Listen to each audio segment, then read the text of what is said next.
All right, everybody. I am again so excited to have you back on Hey Docs. And as I said in the intro, it's so exciting to have Dr. Michael Jerkins and Brandon Finazzo on the show with us today.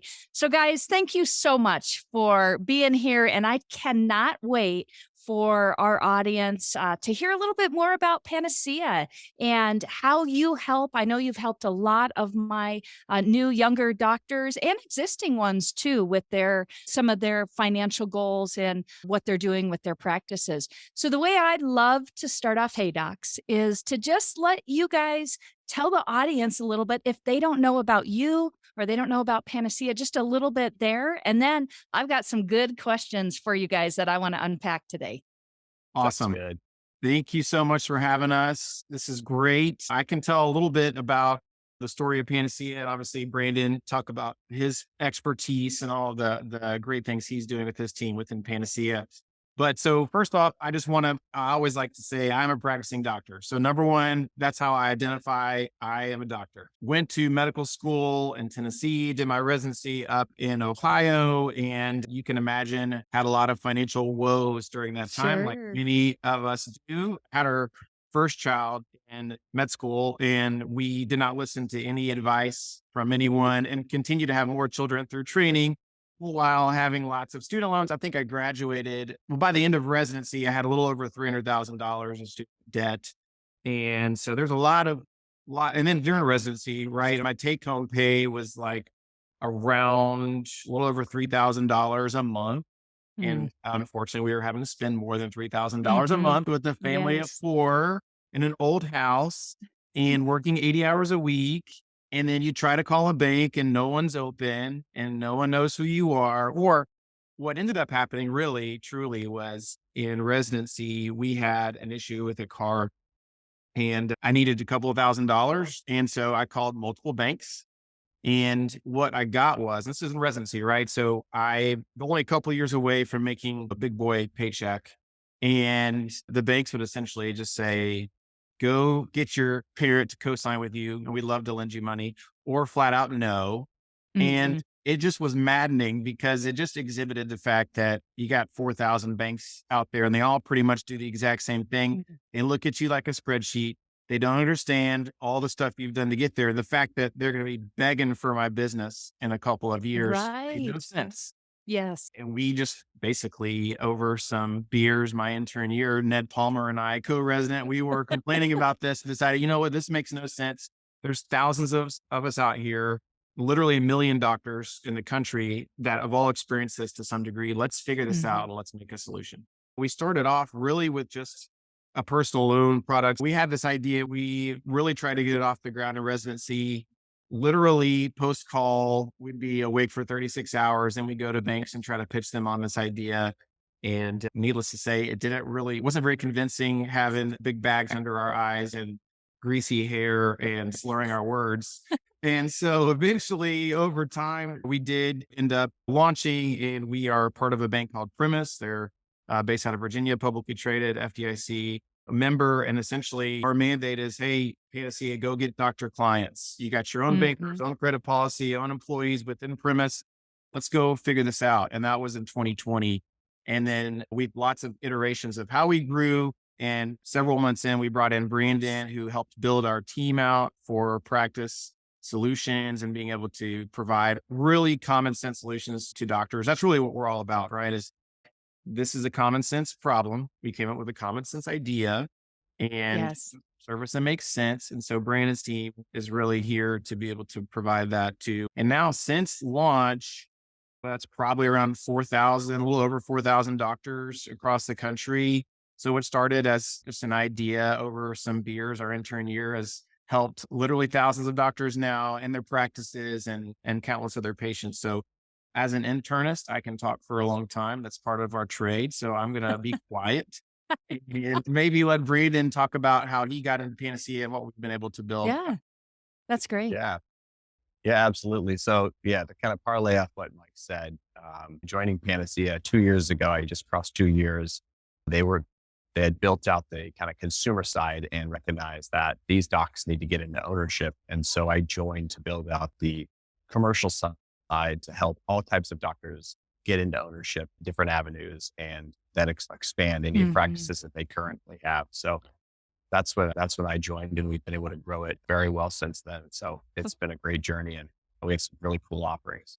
Yeah, that's great. So I want you said common sense approach. And as almost all of the docs that are listening to my podcast, the reason I did Hey Docs is because I really believe there's a lot of information that I'm privy to being a startup consultant. And I just want, I believe in getting good messages out. And so I would like for you guys to talk a little bit because I have heard that phrase in the banking world, common sense approach to banking.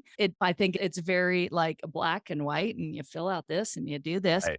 So, would you talk to that a little bit? Because that is something that I think is a little bit unique. And I just feel like docs a lot of times need to hear that it isn't always so black and white. And there is more personalization than you may think with some of the banks that you're interacting with. So can you talk to Yeah, that? absolutely. To help with understand where we came up with the common sense approach, I came from working for three very large banks for 12 years prior. And it was very much like that. It was very cookie cutter. If it fit Mhm. in the box, we would do it. If it didn't, too Mhm. bad. And Mhm. over my career, I ran into countless situations where we would have, let's say, for example, two really strong orthodontists that wanted to start a practice. And the cap on the amount we would lend was X. They needed, say, just a little bit more than that. And again, very strong candidates. Regardless of the strength of those borrowers, we would decline them just because we didn't want to go above this threshold. And Mhm. I could make so many arguments that I would rather give two orthodontists, say, $800,000 than one 500,000. So we were like, why would we give one five, but we won't give two eight? And I Yes. started thinking about this and I'm like, that doesn't make sense. And I Mhm. also was finding myself having a lot of trouble explaining to the borrower, this is why we're declining you. And of course, these are very intelligent individuals. And they would say, Brandon, that doesn't Doesn't make make sense. sense. And I'm like, I agree with you. 'Cause I'm honest to a fault sometimes. And I'm like, I totally agree with you. But I work here and I have to be the messenger. When Tyler Stafford, the other co-founder, had reached out to me to join Panacea, one of the things that we talked about was having a credit policy that had a common sense approach. And what that means is while we have our policy, if something is outside of that policy, our credit team and the people behind the scenes here understand that our goal is to help doctors. And if we can't Mm. approve them, then we should be able to deliver a reason that they agree with. And Mhm. hopefully they say, you know what? Maybe I shouldn't ask for $1.5 million 1 year out of school to start a practice. Maybe I should ask for this amount because it makes more sense. So we want to be able to, like you, consult them to the right product Yes. rather than just decline them based off of some arbitrary guidelines. And so we coined this common sense credit line approach when we wrote this. And so to give you some examples of products that help these Mhm. doctors get into ownership with this, we have three products that we have that are just to help doctors get into ownership with.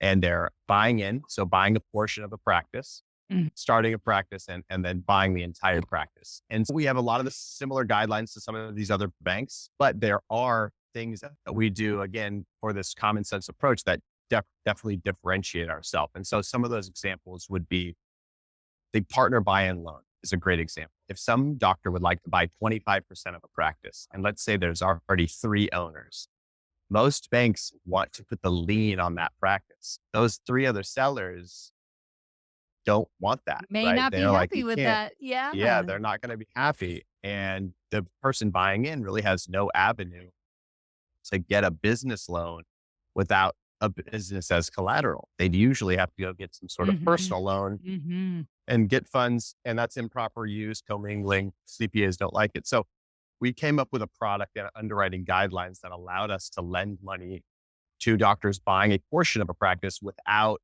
putting the lien on the practice. So we call it an unsecured partner buy-in loan. Mm. And Mm.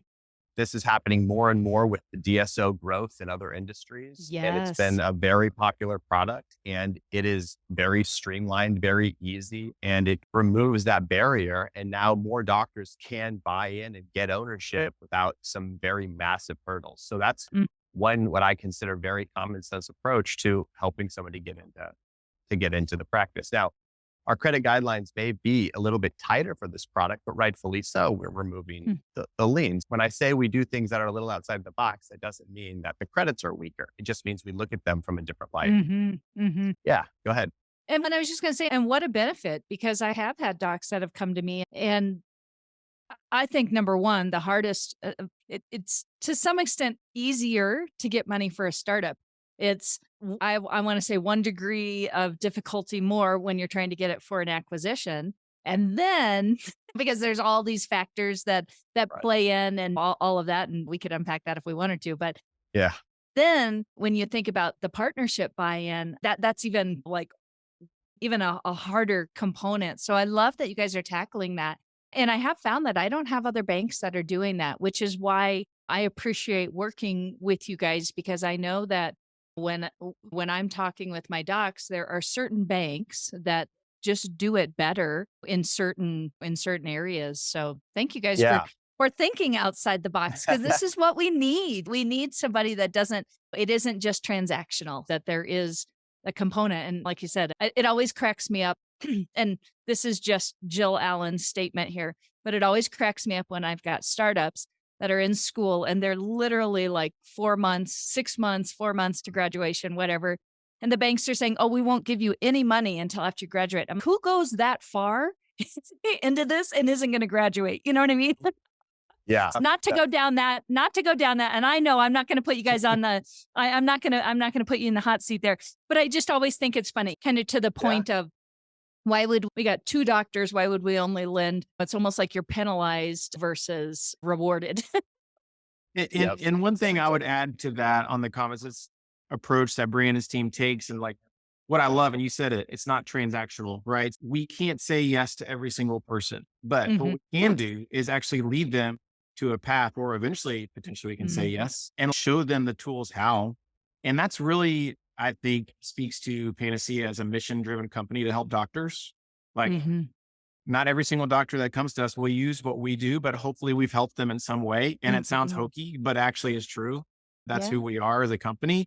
And I'm proud of that also on the consumer side too. I can tell you countless stories of how we built consumers that have approached us and we've led them down a path that has gotten them solutions.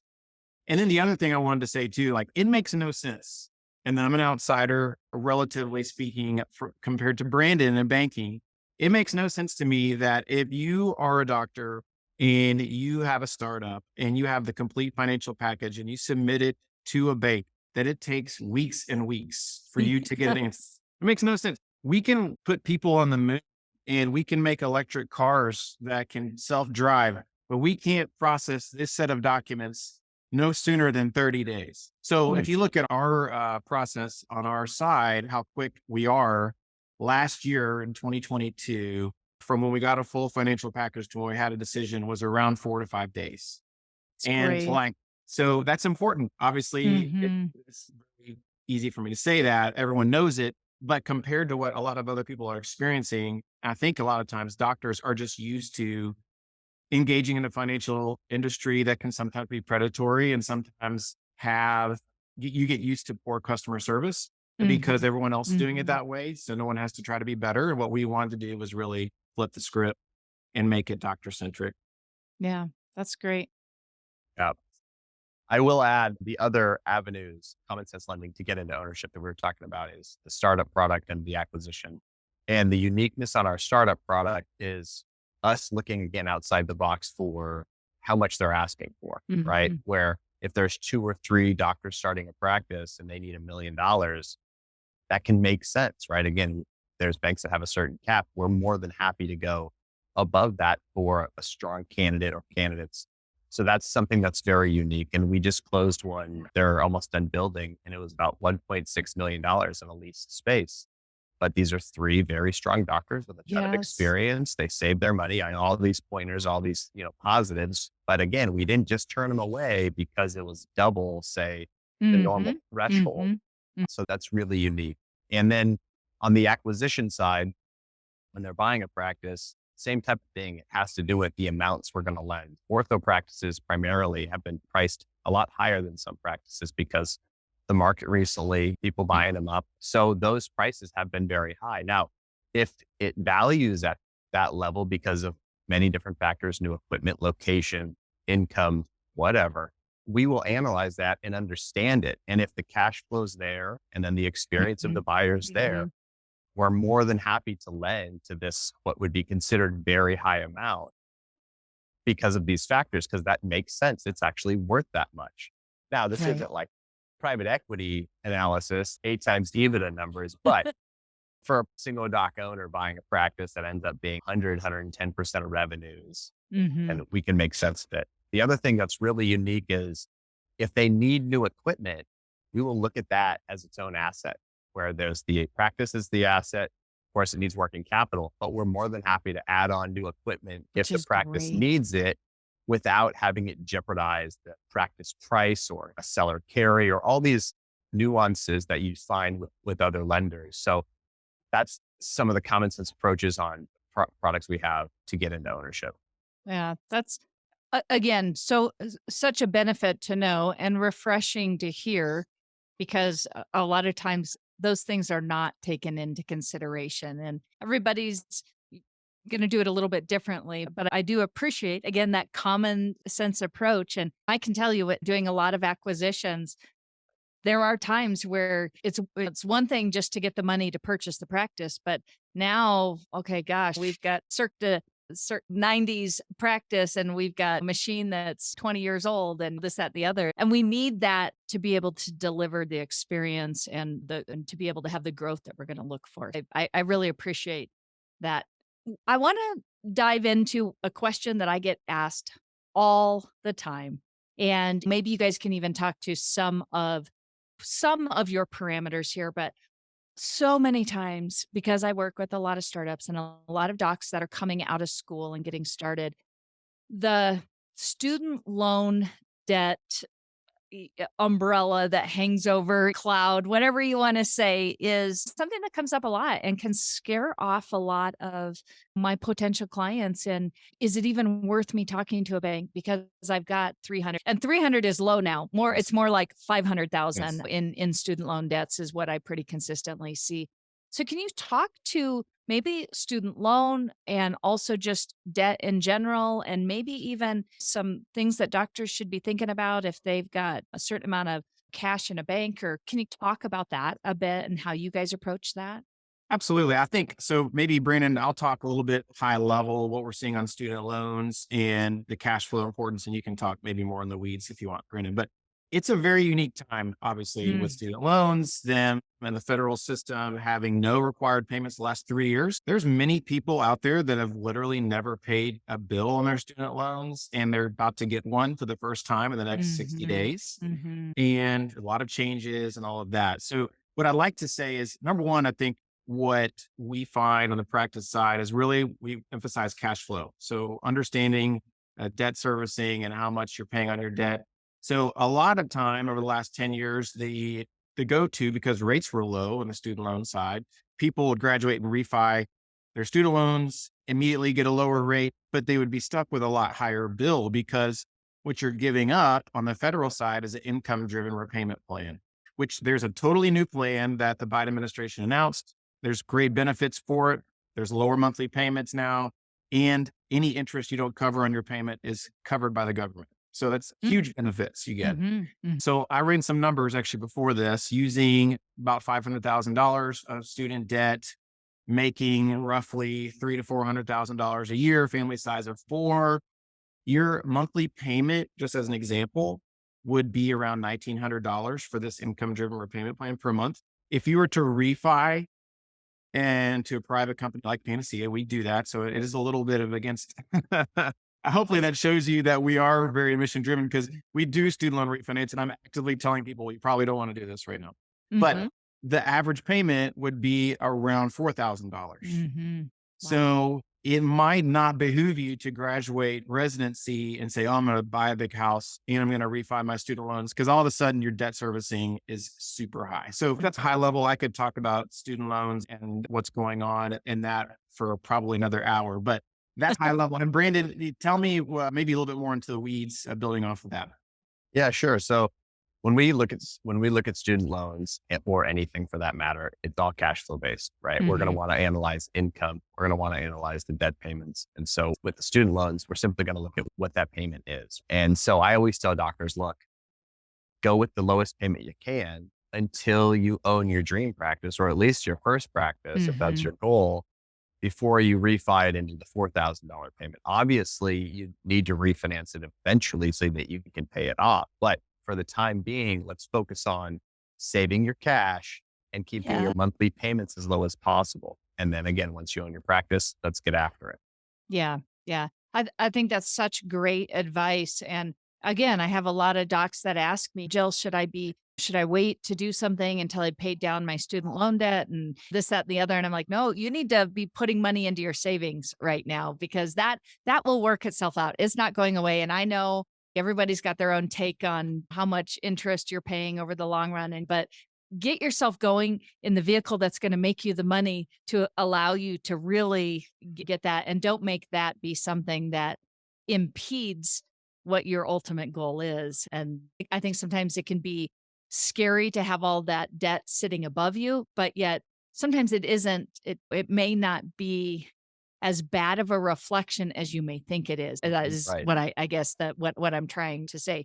Now, if you've got totally credit cards that are completely maxed out and you've got all of this other revolving debt that affects your credit score, I would believe that is going to be more important to take care of that. That's what I would think. And Yes. you guys tell me that Spot that's on. more important Yeah. than Is there a number that you guys look for in what you're looking for docs to have in savings? Is there a certain? Yeah. So again, this is a great example of a common sense approach. A lot of lenders will come and tell you 10%. They'll come at you with a number and it's like 10% of what? It's 10% of the price of the practice or the loan you're going to get. And it's, what if the practice costs $1.5 million? You think I should have $150,000 just sitting in my checking account? Most doctors 2 years out of school are not going to have that. No. I might contest. So when we go to look at these, we're going to look at, again, what is your personal liabilities? What do those look like? Do you have a very small car payment? Do you have a small student loan payment? Do you have a low rent payment or a low mortgage? Or do you have high? Do you have a massive house? Do you have two car payments? Do you have a high student loan? We're going to want to analyze how much do you need per month to live on? And then we're going to say you should have X based off that, because that makes most sense, right? You shouldn't have 200 grand sitting in your checking account when your monthly bills are 4,000 or 5,000, right? Maybe some of that should be in retirement. That's what your financial advisor would advise you to do. So we take that approach that, look, they put a lot of money in retirement, so they don't have a lot of cash, or they've put it towards their home because they don't need to have that much cash. So we're not going to penalize them for some percentage. We'll look at all the factors and then come up with an answer, and we'll explain it in that way so they understand it. And part of it just goes to, if things aren't going the way they're supposed to or don't work out, how long can you survive with the cash you have at the bank? Is it 2 months or is it 12 months? And obviously the amount you pay per month is going to have a big factor in that. So that's how we will go about answering how much liquidity do you need. Yeah.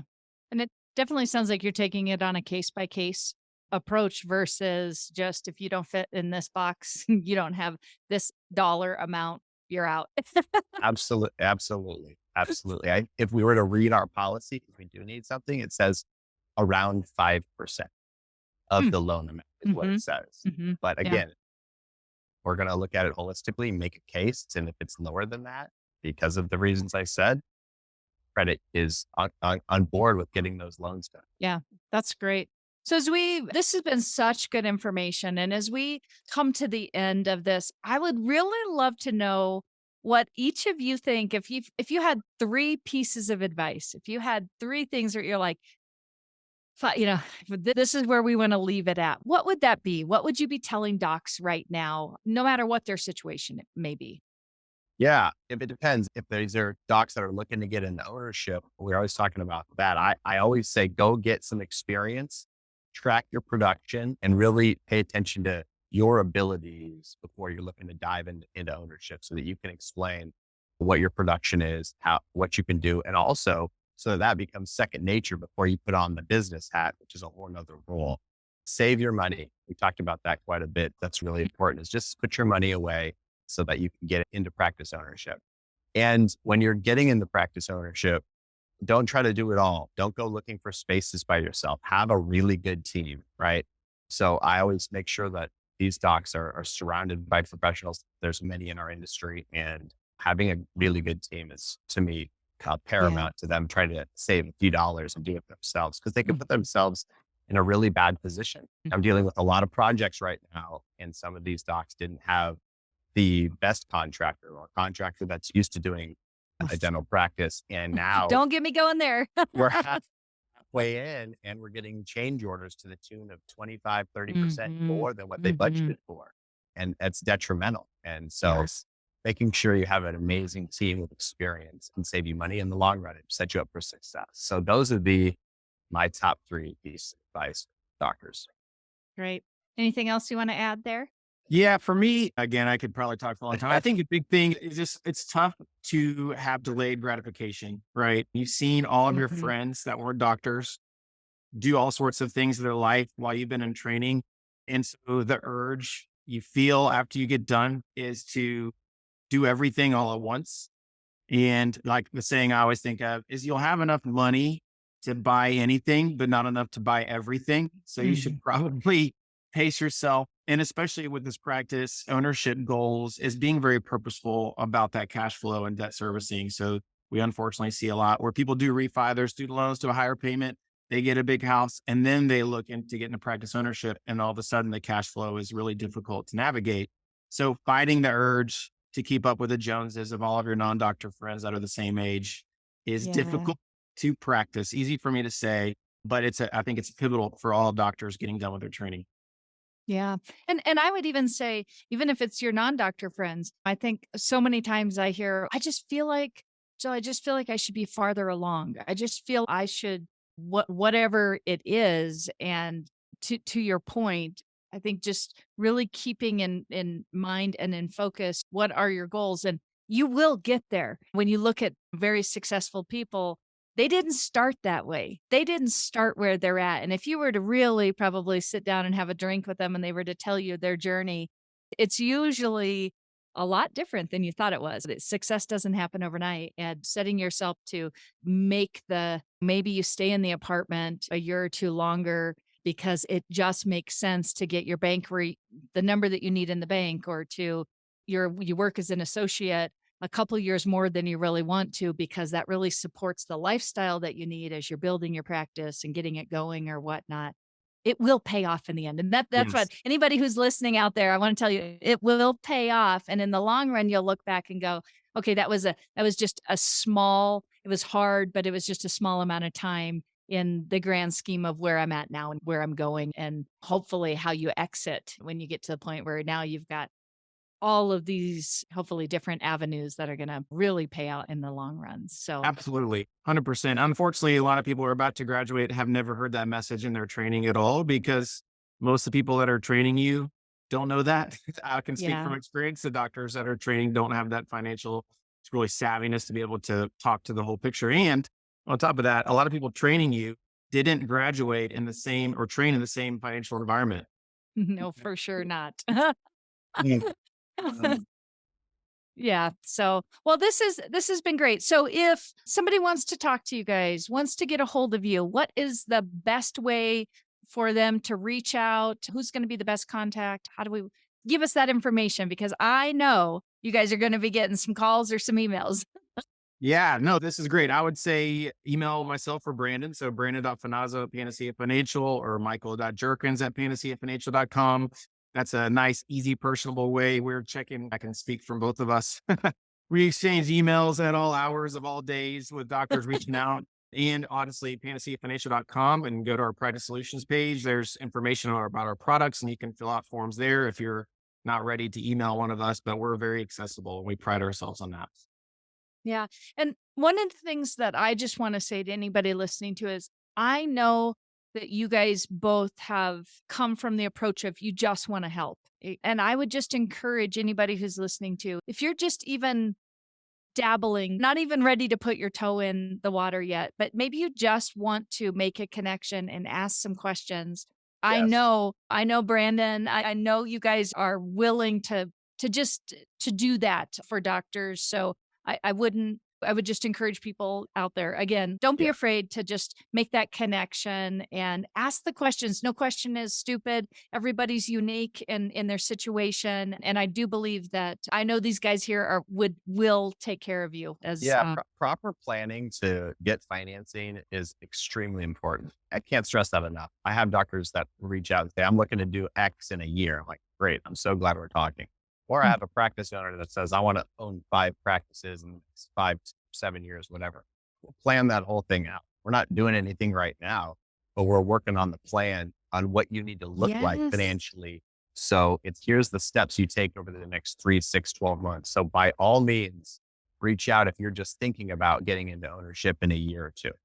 Yeah, yeah. Michael, Brandon, thank you so much for being on Hey Docs. And I know that you're going to have doctors calling you. And I just appreciate what you do for my clients, what you do out here in our industry. And I appreciate the fact that you came to the industry and said, we can do this different. We can do this better. And so thank you for that.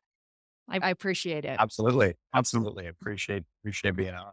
Yeah. This is great. Thank you, Jill. Yes. As we finish up, there's one little fun thing that I like to do at the very end. I like to do something Uh-oh. called a speed round where I'm just going to zing you guys with a couple quick questions and then we'll wrap it up. Are you guys Bankers ready? analyze things. Do I Try my have to have best. do I have to have a buzzer on how long you get to Uh, think about it? Okay. How about this? Describe your style in one word. Enthusiastic. Oh, I like that. I'd say go with the flow. Like that too. All right. What are you listening to or watching right now? When Bachelor isn't on, Ted Lasso. That's great. I listen to a lot of podcasts. This is really difficult. I do love Conan O'Brien Needs a Friend. That's a way to lighten my moods for the day. It's very podcast. Perfect. I am an audio consumer too, so I've always got something going. Whether it's a book, whether it's podcast, who knows what it is. What do you do just for you? Study everything lawn care, big lawn nerd, and eat ice cream. I love ice cream. It's great. I struggle with this, and Brandon has young kids too. I have 3 young kids, and being a practicing doctor and running Panacea, I don't know what I do for myself. That's a really difficult question. I would say the only thing I can think of is really play guitar, Oh, probably acoustic or electric? mostly acoustic. I have played, Okay. electric, but I mostly just do acoustic. I don't Yeah. play things anymore. Yeah. Feel That's free to great. look up Michael Jerkins on YouTube or any videos. Oh. I've scrubbed the internet. They're no Yeah. longer there, Brandon. I'm gonna look. I'm gonna look. All right. Any hidden talents? Writing jokes. I like to write jokes. They're terrible, but that's my little talent. I was never good at sports or much, which is why I've been working since I was 15. So that's really the only talent that I've got.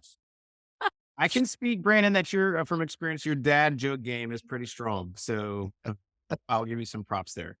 This is nerdy, but I can do a Rubik's cube pretty quickly. I think my record is a couple of minutes, a little less than 3 Wow. minutes. I say Wow. that, but I have a nephew that can do it in 90 seconds, so I feel like I shouldn't be bragging about this at all.